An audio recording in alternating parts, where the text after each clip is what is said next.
हमारी आज की कहानी है कर्मों का फल भक्ति की शक्ति। दरअसल यह कहानी शुरू होती है नारद जी के विचारों से।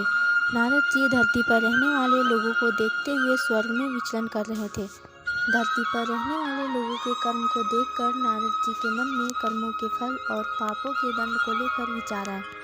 अपनी यह विचार लेकर वे ब्रह्मा जी के पास जाते हैं और ब्रह्मा जी से पूछते हैं, हे ब्रह्मा जी, यदि बुरे कर्म करने वाले इंसान अच्छे कर्म करने लग जाए तो क्या वह अपने पापों से मुक्त हो सकता है?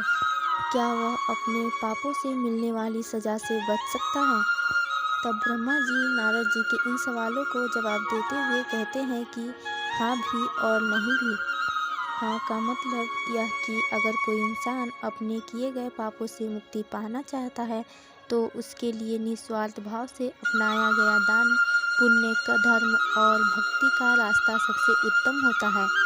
अगर व्यक्ति दिल से अपने पापों का पश्चाताप करते हुए निस्वार्थ भाव से दान, पुण्य, धर्म और भक्ति का रास्ता अपनाता है तो वह उस जन्म में अपने मिलने वाले पापों के दंड से मुक्त हो सकता है। इससे उस इंसान के लिए किए गए पापों की सजा कुछ कम जरूर हो जाएगी, लेकिन पापों का दंड तो जीवन काल में भोगना ही पड़ेगा। किंतु कुछ जघन्य अपराध यानी घोर पाप ऐसे होते हैं जिनका दंड शारीरिक एवं मानसिक रूप से न सिर्फ इस जन्म में बल्कि आने वाले एक या कई जन्मों तक भोगना पड़ता है। यानी व्यक्ति के कर्म कभी पीछा नहीं छोड़ते। तो ऐसे में अगर व्यक्ति दिल से अपने पापों का पश्चाताप करते हुए निस्वार्थ भाव से दान, पुण्य, पशु पक्षियों तथा लाचार इंसान एवं जानवरों की सेवा, धर्म और भक्ति का रास्ता अपनाता है तो आगे के जन्मों में पिछले वाले जन्मों के घोर अपराधों की सजा नहीं भोगना पड़ेगा। यदि वो अपनी पूरी उम्र श्रद्धा और विश्वास से ईश्वर की भक्ति में और पुण्य कर्मों में लगा देता है तो वह अपने पापों से सदा के लिए मुक्त हो सकता है। पूरी श्रद्धा से की गई भगवान की भक्ति और निस्वार्थ भाव से अपनाया गया दान, पुण्य, धर्म और भक्ति में इतनी शक्ति होती है कि इंसान मोक्ष तक को प्राप्त कर सकता है। और नहीं का मतलब ये कि अगर वो इंसान दान में पुण्य, धर्म और भक्ति का रास्ता या कोई भी अच्छा कर्म निस्वार्थ भाव से न अपना कर किसी स्वयं के मकसद को पूरा करने के लिए या लालच से अपनाता है तो इसे दिखावा बोला जाता है। ऐसा करने से उसे उसके पापों से छुटकारा कभी नहीं मिल सकता, अपने पापों से कभी मुक्त नहीं हो सकता। इंसान के द्वारा किया गया घोर अपराध और पाप उसका अगले कई जन्मों तक पीछा नहीं छोड़ता।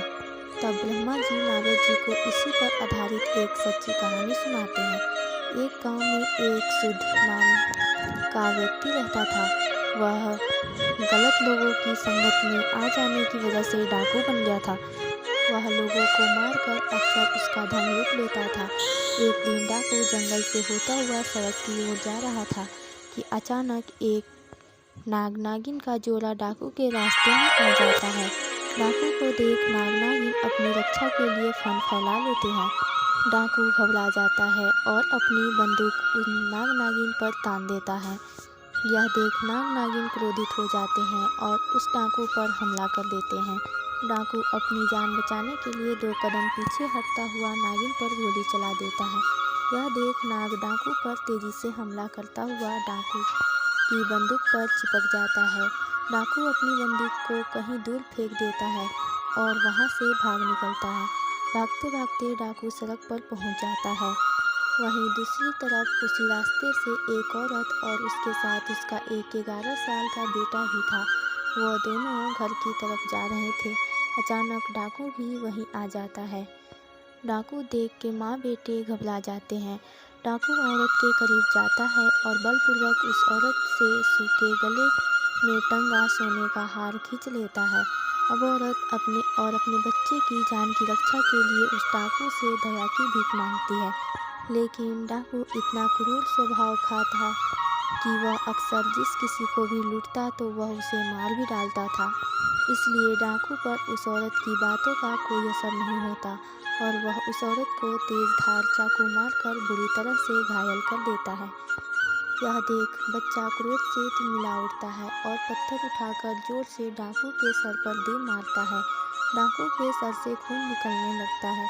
डाकू उस बच्चे को भी चाकू से मार देता है और वहां से भाग जाता है।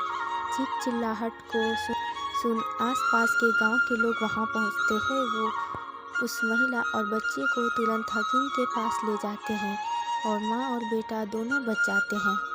उधर डाकू भागता हुआ फिर से जंगल की तरफ चला जाता है। बहुत थक जाने की वजह से डाकू वहीं आराम करने लगता है। दूसरी तरफ नाग डाकू का पीछा करते हुए वहीं डाकू के पास पहुंच जाता है। नाग या नागिन कभी भी अपने दुश्मन का चेहरा नहीं भूलते। डाकू सो चुका होता है और इधर नाग अपनी नागिन की मौत का बदला लेते हुए डाकू के पैर को डस लेता है। डाकू दर्द से छटपटाता हुआ वहीं मर जाता है। यह सारी घटना यमपुरी में बैठे हुए चित्रगुप्त और यमराज भी देख रहे थे। डाकू के मरते ही यम के दूत यमलोक से धरती पर डाकू की आत्मा को लेने आते हैं और डाकू की आत्मा को यमलोक ले जाते हैं।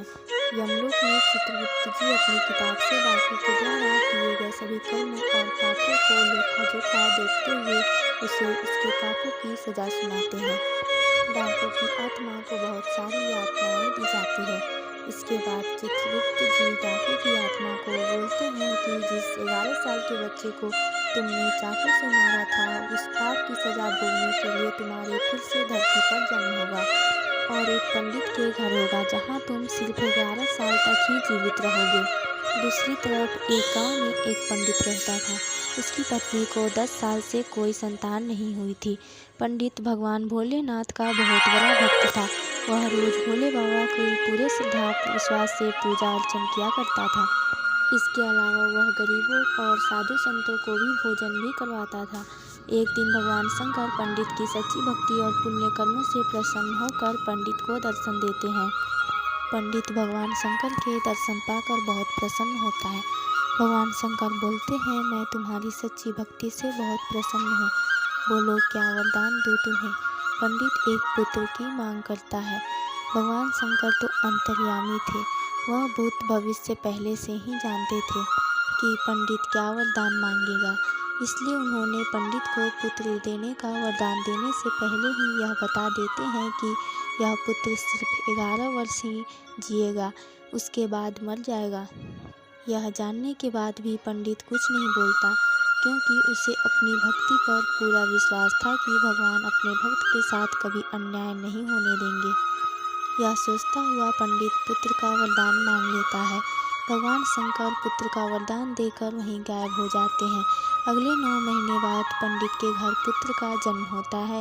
इधर पंडित यह जानते हुए भी कि यह 11 साल से अधिक नहीं जिएगा, फिर भी प्रसन्न रहता है। यह बात पंडित घर में किसी से नहीं बताता।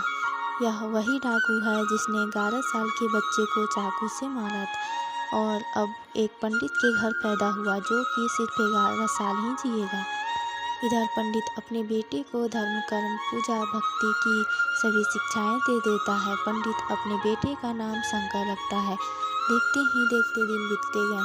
शंकर को 11 साल पूरे होने में सिर्फ 1 महीने ही बचा था। पंडित शंकर के मामा को तुरंत घर बुलवाते हैं और खूब सारा धन देकर काशी जाने को कहते हैं।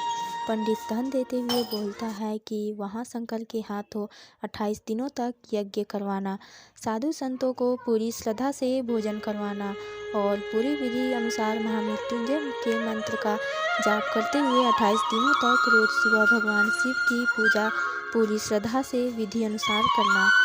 अगले ही दिन मामा और शंकर धन लेकर काशी के लिए निकल पड़ते हैं।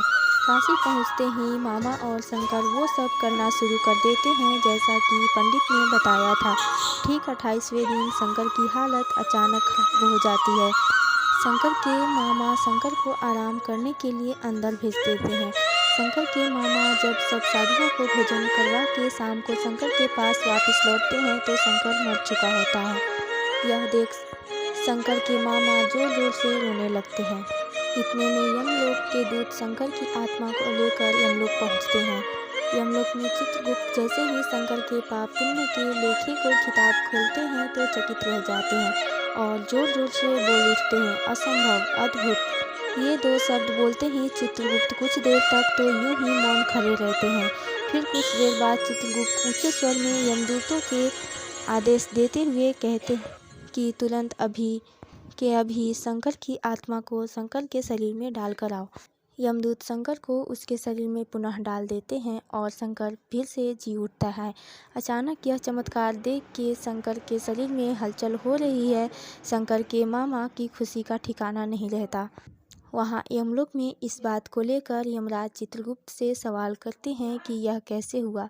तो चित्रगुप्त जी बताते हैं कि जब मैंने किताब खोली तो उसमें शंकर के द्वारा किए गए पुण्य कर्म, भगवान शिव की आराधना और हवन जैसे शुभ और भक्ति की शक्ति से शंकर की कुंडली में जो उसके पिछले जन्म के पापों की वजह से मृत्यु का जो योग बना था वह योग खत्म हो चुका था। इसी के साथ शंकर के पुण्यों का लेखा सबसे अधिक था, जिस वजह से शंकर की उम्र बढ़कर 90 साल हो चुकी थी। इस वजह से मुझे सृष्टि के नियमों का पालन करते हुए शंकर की आत्मा को पुनः शंकर के शरीर में भेजना पड़ा। इधर शंकर के मामा पूरे हर्षोल्लास के साथ आंखों में खुशी के आंसू लेकर शंकर को लेकर घर पहुंचते हैं। तो शंकर को जिंदा देखकर शंकर के पिता इतना खुश होते हैं मानो उन्हें नया जीवन मिल गया हो। तब शंकर सबको वो सब बताता है जो उसने साथ यमलोक में हुआ। यह सुन सभी का भगवान के प्रति श्रद्धा और विश्वास और बढ़ गया। इतना बोल ब्रह्मा जी अपनी कहानी समाप्त करते हैं। अब नारद जी को अपने सभी प्रश्नों का उचित जवाब मिल चुका होता है। तो देखा दोस्तों, हमें इस कहानी से बहुत कुछ सीखने को मिलता है।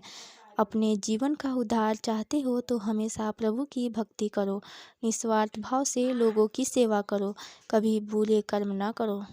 यह कथा कैसी लगी हमें कमेंट करके ज़रूर बताएं। अच्छी लगी हो तो इसे लाइक और शेयर करें। इस तरह की और भी कथाएं सुनने के लिए हमारे चैनल को सब्सक्राइब करें। पूरी कथा सुनने के लिए